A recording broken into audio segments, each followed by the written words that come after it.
Hi, we're Josh and Ariel Wamsley, owners of Green Valley Tree LLC, based in North Windham. We're proud to sponsor Connecticut East this week and to serve the communities of Windham and New London counties with our tree removal and plant healthcare services.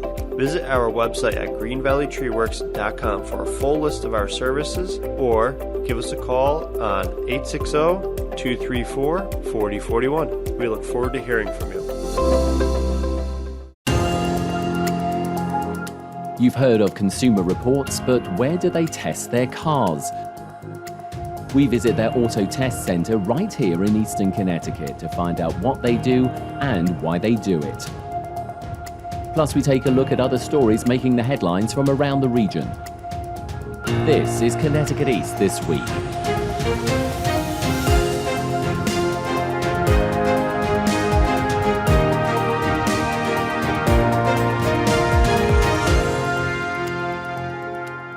Hello, I'm Brian Scott-Smith. We've all read Consumer Reports at some time to find out about the best computer to buy or maybe a new washing machine for our home. But since 1936, when the magazine we know now started, they have also been testing cars. And believe it or not, they have always tested them right here in Connecticut. I visited the Consumer Reports Auto Test Centre on the border of the town of Colchester and East Haddam here in Eastern Connecticut to find out more about what they do and why they do it. Jen Stockberger is the operations manager for the Auto Test Centre and was my guide. So Consumer Reports, very well known of course, tests all manner of things and provides obviously unbiased reviews about those. We're here obviously talking about cars today, and we're in Connecticut where you've just told me Consumer Reports has always tested cars, and probably a lot of people don't know that. Right, so the Auto Test Center has always been separate from the Consumer Reports headquarters, which is in Yonkers, New York. So originally, again, Consumer Reports was established in 1936. We began testing cars in 1936 out of a garage in Orange, Connecticut. So literally, I think in the earliest days, the testers would borrow the car from a friend or a dealership and then give it back, as opposed to now where we're purchasing 50 to 60 new cars a year, tire testing, child seat testing happening here at this 327-acre facility technically it's in East Haddam geographically, but it's a Colchester mailing address because we're so rural that the mail doesn't actually come up here. And the other thing, of course, is a little bit of history about this, as you say, 327-acre site, is it had its own colourful background before you guys got here. Absolutely. This was the site of the Connecticut Dragway. So up until the early 80s, and many of your listeners may have come here to either race or view a race, they had drag cars. And you could actually bring your stock vehicle and race it on the drag strip. So there's many, many people who pop in the door and say, I used to race here, or I came to races here. So the facility was run by Frank Marotta, who was a big dealer owner in the state of Connecticut at the time. And they sold it to a land developer in the early 80s. They were going to make it a fly-in community, use the drag strip, the straightaway, if you will, as the runway, develop houses. The real estate market kind of tanked. And Consumer Reports at the time was actively looking for a test site. They were using Lime Rock Park up in the northwestern corner of the state for some of their high-speed work, looking for a site, and this became available. And they picked it up and moved testing here in 1986. There is one question I do need to ask you. On my drive into your facility today, the road actually is quite pitted and potholed, and I wondered if that's done for a purpose, because I know that apart from your lovely smooth track here, you do actually obviously go off the campus, as it were, to use the road. So what's the deal with the road coming in? Well, honestly, that's just the road coming in. It is not intentional, though I wish to say it were. So again, yes, you're right. About 90% of our testing is done on site, but we do use public roads. That's a lovely ride comfort road right about now because it is very pitted. And if you come out of our facility to the left, it's a dirt road, which we also utilize. So yes, if you want ride comfort, come into our facility right now. Hopefully it will be repaved shortly. But yeah, it's a bit undulating is the word we've been using right now. The other thing I wanted to ask you as well, of course, is we hear so much about autonomous vehicles, the future. I understand that you're building or will be building an autonomous track. Can you tell us a little bit about that? So obviously cars that can, right now we're at a level where there are many vehicles, about 50% of the vehicles available have the ability to maintain speed control, as well as what we call continuous lane centering. That combination is somewhat of an assisted driving. We're not using the word autonomous yet because we're not there and the reason we say that is the driver still has to be attentive. The driver is still in charge of what is going on, but this can help with fatigue or on a long drive.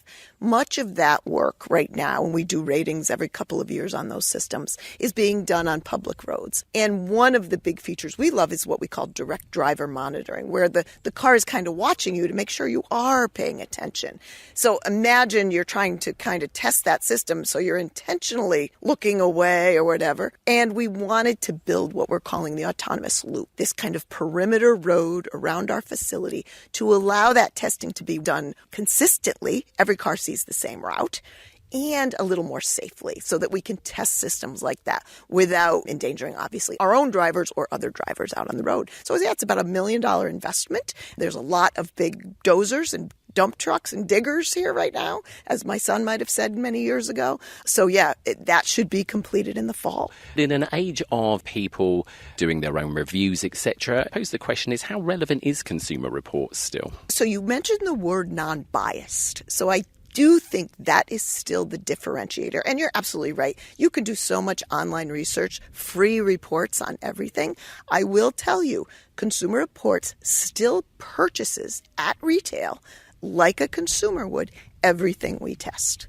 As you said, we're standing in this parking lot full of cars. We've purchased every one of these anonymously, or we hope anonymously, and we have great stories. People say, how could you possibly be in this little state of Connecticut and anonymously buy cars and have them not know it's you? And honestly, some of the interactions we have with dealerships, I would say, they don't know it's us. I've had one, a great story I tell is buying from a dealership that was outside of Hartford and then give our license and do the test drive. And they said to me, oh, you're from East Hampton, which is my hometown. Did you know the Consumer Reports test track is in East Hampton right next to you? I said, really?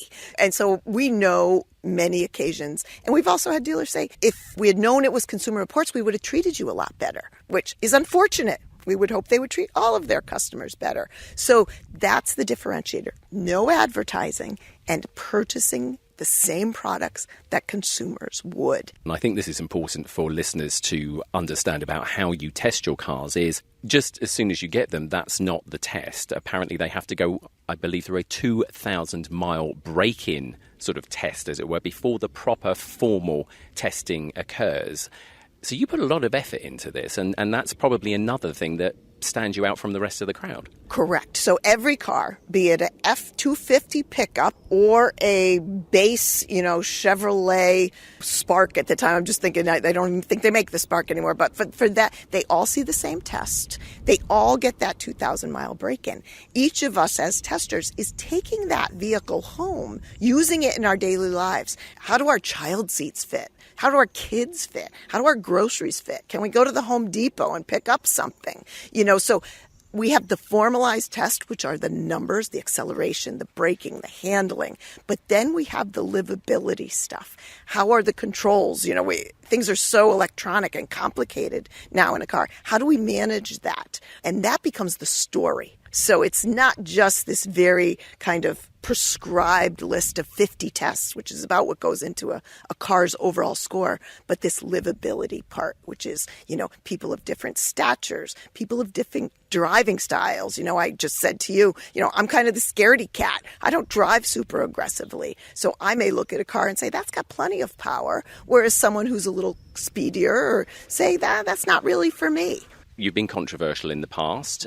You've made comments about cars historically and said, hey, not up to scratch. And that's actually been a good thing because the car manufacturers listen. This isn't just about consumers, is it? This is also about advocating, and the manufacturers take note. Absolutely. So there's a couple elements to that, which I didn't mention in the overall score, is also reliability. So we're asking our large membership base, did you have a problem with your car over the past few years? What year, make, model do you have? And did you have problems? That reliability data is also a great differentiator for Consumer Reports. So it's not just what this brand new car did in the 2 to 6 months we might own it. What experiences did our readers, our members have with that vehicle over the time they owned it. Was it breaking down a lot? And that really differentiates, certainly Consumer Reports, in our overall scores.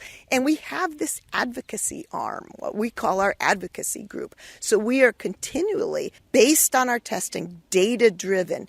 What should the regulations be? What should be the standards? What should be allowed or not allowed or required? You think of a safety feature like electronic stability control, which is absolutely key to maintaining control, say, get on an exit ramp too quickly or in slippery winter conditions. That stability control has been a game changer in terms of keeping control. Consumer Reports was beating their drum at the time, saying every vehicle should have this feature. And as of 2012, every vehicle does have that feature. So it's that side of things as well. Safety obviously is paramount, and the more safety features we can have, I guess, it is good. But does it also make us slightly lazy drivers in that we're a little bit too reliant on maybe some of the other features? I mean, I mentioned to you, most cars, I believe, in fact, all cars now have to have reversing cameras, which is great. It does give you a better field of view. But before those cameras were around, we had to be much more alert. We were using our mirrors, so are we becoming slightly too dependent on the technology, do you think? I think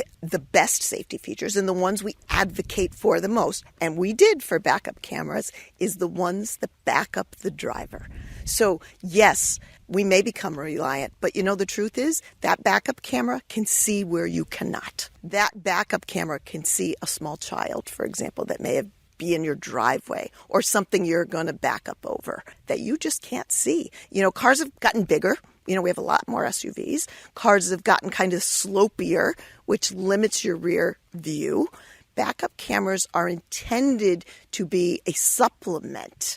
And again, they don't work in all occasions. When it's raining or you got snow covering your camera, you can't see. So the worst thing is that it takes away your habit of looking. And so when lazy, yes, does it have that potential? Yes. But we encourage people to still look in all those areas. Use your mirrors, make that turnaround, twist your head around.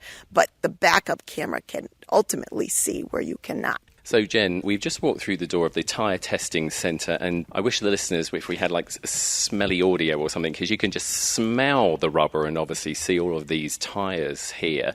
Talk to us a little bit about what goes on here. So, in addition to our vehicle test program, we're testing a full complement between 50 and 80 tire models each year.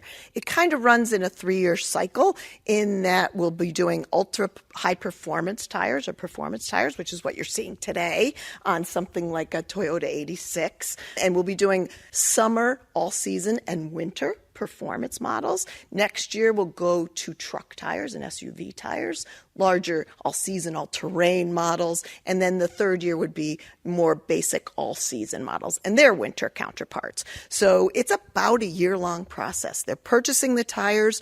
We're doing winter testing, snow acceleration to get a sense of its all-season capability. We actually rent time in the Northford Ice Pavilion and do ice breaking down in Northford to get a sense of its ice grip.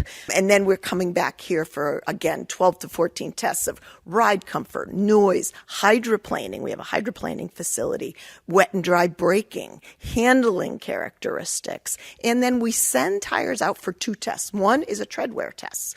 Unlike cars, for most people, some people get really geek out on tires. Others, they're just I have to go buy tires again, but they can transform your car. As you know, they're the only thing touching the road. If you don't have good grip, none of those great safety systems we talk about can work. So necessary evil, maybe for some, but they are very concerned with how long they're going to last. They don't want to make that purchase very often. So we do tread wear and then a characteristic called rolling resistance, which we also send out, which is tested. And rolling resistance is the force to keep a tire rolling. The more the force, the lesser your fuel economy. So a tire with higher rolling resistance is going to hurt your pocketbook in terms of at the pump.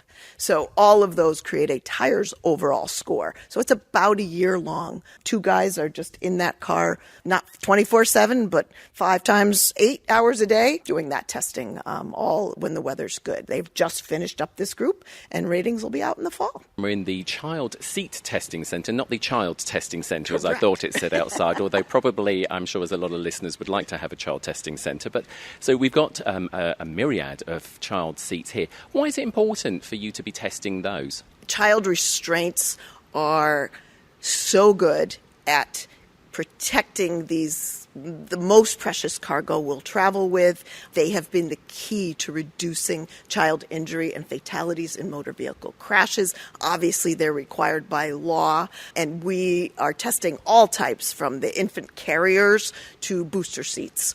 At minimum is going to have 3 different seats, most likely, before they're ready for the seat belts themselves. So we do 3 elements. One is we do go to a lab and purchase a simulated crash test. So just like there's adult crash test dummies, there's baby crash test dummies and toddler crash test dummies. And we're measuring the injury. We're measuring whether they contact the front seat back.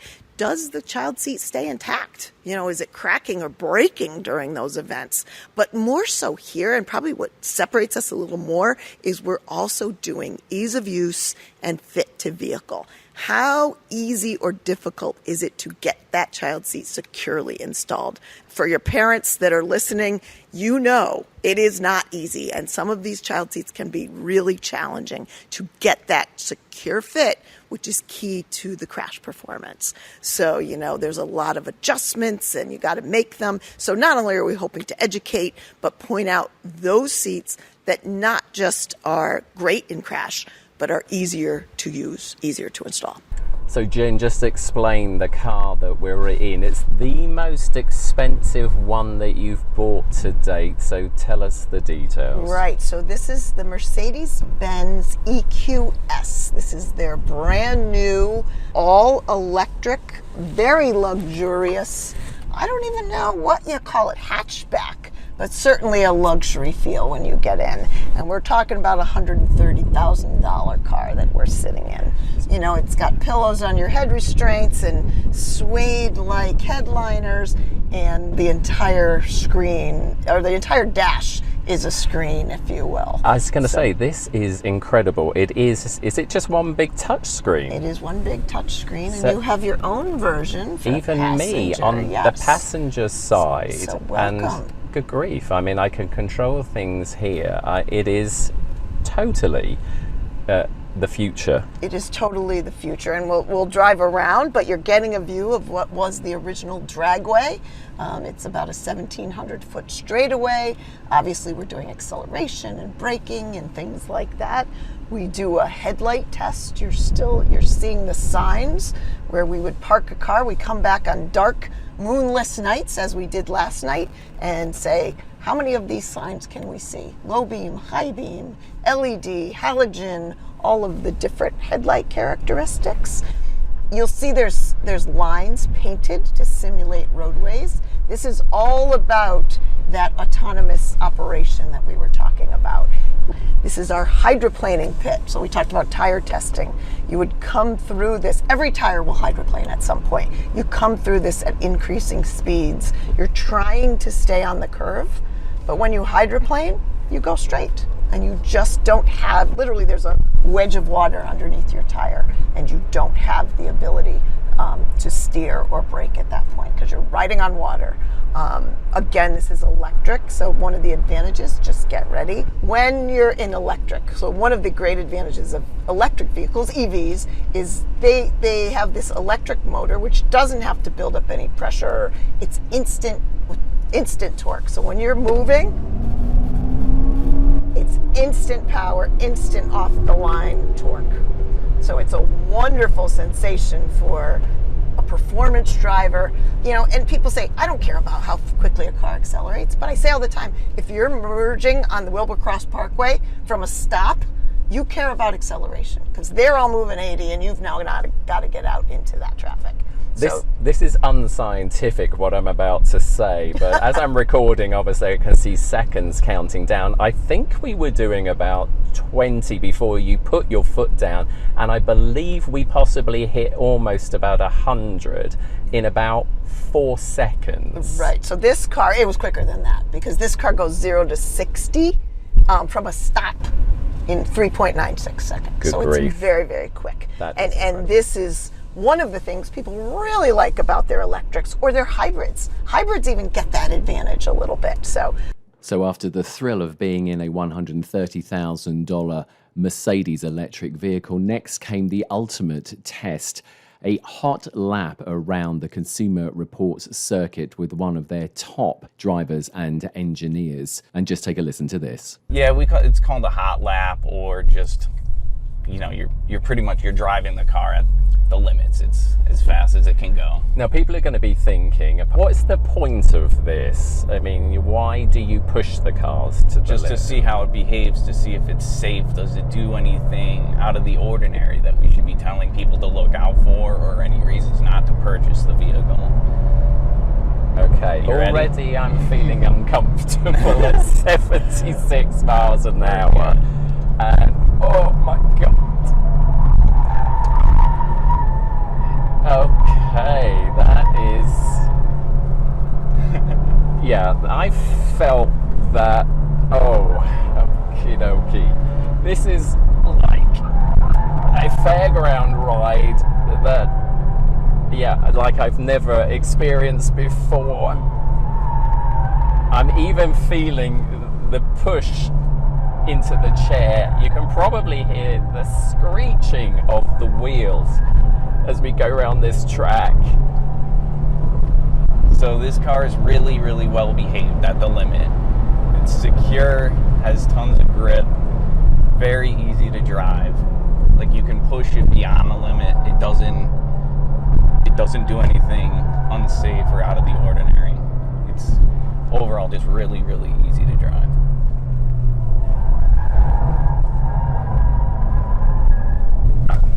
I think there's going to be my finger to print in the door handle here. This is something I've never experienced before. You can hear it. See, I pushed it beyond right there a little bit, and you can still reel it back in really quickly.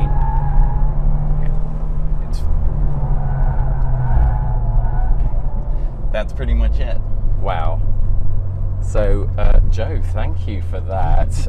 As I say, it was an incredible experience. We also have James in the back, who's public affairs for consumer research, who's set all of this up.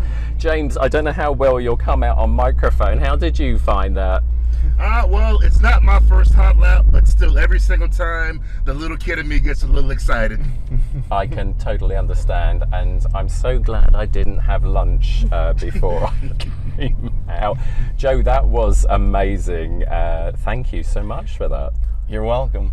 And it goes without saying, the purpose of this is to, better inform consumers. Now, if we were doing a lap like this and all of a sudden this car fishtails, we end up in the grass, well, then we got to let consumers know that maybe this car doesn't handle as well as it should in emergency situations or everyday driving.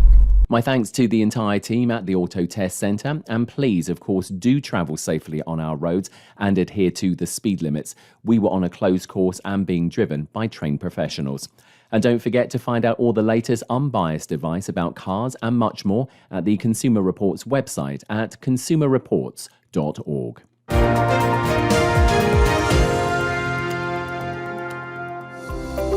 Green Valley Tree LLC is proud to sponsor Connecticut East this week. Contact Green Valley Tree LLC for all your tree removal and plant health care needs and more. Find us at greenvalleytreeworks.com or call 860-234-4041. Time now for a look at other stories making the headlines this week, sponsored by... Healing Therapies Through Sharing is Eastern Connecticut's holistic wellness center for those recently diagnosed or living with a cancer diagnosis and their caregivers. We offer a range of services including adult and pediatric oncology massage, lymphatic drainage, craniosacral therapy, yoga for cancer, and much more. For details about our full range of services and our team of licensed professional therapists and providers, visit our website at healingtherapiesct.org or call us on 860-443-0800. We look forward to hearing from you. The names of two Connecticut Port Authority employees who received impermissible gifts from a vendor seeking business from the authority back in 2017 and 2019 have been revealed in a letter to state legislators. David Kouros, the current chairman of the CPA board, named the employees in a letter to State Senators Paul Formica and State Senator Kevin Kelly after the Office of State Ethics revealed they had settled and fined the vendor, Seabury LLC, over the matter, but refused to name the CPA individuals who were involved. Kevin Blacker is a longtime critic of the authority, says he's been aware of the two names for a while, having been told directly who they were. Evan Matthews, the former executive director's wife, told me in person that it was Evan Matthews and Andrew Levine that attended the Bruins game. The public has to be made aware of what board member, received these gifts. Senator Formica agreed the identity of the board member that remains a mystery needs also to be cleared up. It didn't say whether it was asking past board members and whether, I guess we need to find out whether that board member voted, for the Seabury contract and payouts and took part in this activity. The legislators pressed the CPA for the names involved in the matter after the Office of State Ethics reached a settlement with Seabury LLC back in July over the impermissible gifts, fining Seabury $10,000 but holding back who was involved at the authority. Seabury LLC are still the subject of an investigation by the State Attorney General's office for a success fee of over $500,000 they were paid by the authority for finding a new management company for the authority's State Pier project in New London. Around 200 law enforcement and first responder personnel took part in a major active school shooter exercise in the town of Waterford recently. The event was held at the Quaker Hill Elementary School in the town. Rob Brule is the first selectman of Waterford and said major exercises like these are vital and a reality check for everyone. Today it is very intense. So you could see that, in the officers coming in the entry. The CERT team is on its way now, if not here already. But there are steps going on that it is very intense, and this drill is meant to be that way. We try to make sure we inform the public leading all the way up until today, and I think it's really important that they understand that we are doing this. Mark Bellastrassi is the chief of Waterford Police and said with what happened recently in Uvalde, he's confident in the training and response that would occur here if something similar were to happen. The national training model for active shooters is police officers respond and immediately go towards the threat. Once that threat is eliminated, and only once that threat is eliminated, will you start to see officers standing and holding ground, making sure they don't give up ground. God forbid there's a second or third shooter. I am confident with Connecticut's response, because we all train as police together, how officers will immediately go in and challenge any shooter in an active shooter situation. Law enforcement from nearby New London and Montville attended the drill together with Waterford Police Special Response Team as well as fire and EMT crews. The drill also helped with communication issues and how to better reunify students with parents or guardians once they have been safely evacuated from a school. Access Health CT, Connecticut's official health insurance marketplace, is hosting free in-person health fairs across the state for residents to enroll in the Covered CT program. Caroline Lee Ruitt is the marketing director for Access Health CT and says the state-backed healthcare program is based on people's or families' income levels and whether they meet certain national poverty levels. A family of four could make up to $46,375. And we've got examples all the way up through household sizes of 8, but you can always, connect with us in person, over the phone, online, and a lot of our upcoming events too, to make sure that you understand that income requirement. And Lee Ruitt says the insurance coverage really is free. So they're helping to pay for the customer's portion of the premium. That's that monthly payment that you're responsible for if you're paying for a health insurance plan. And then the state also pays for all of the cost sharing. That would be your deductibles, your co-pays, co-insurance, and even the cost of prescription medications. The state pays for all of that. So it truly is a program for those that are eligible to have no cost health insurance. Lee Ruitt says based on historic data, they believe around 40,000 residents could be eligible for the free insurance, and already they have signed up over 11,000 people. Details can be found online at accesshealthct.com or by calling 1-855-805-4325. That's all from us for this edition. Do send us your questions and story ideas to the show via our website at connecticut-east.com or Facebook or Twitter at Connecticut East and on Instagram at Connecticut East This Week. And you can listen to the show again on our social platforms, on demand, and by asking your smart speaker to play Connecticut East This Week podcast. And please like, follow, and share on your social media too. I'm Brian Scott Smith. Thank you for listening.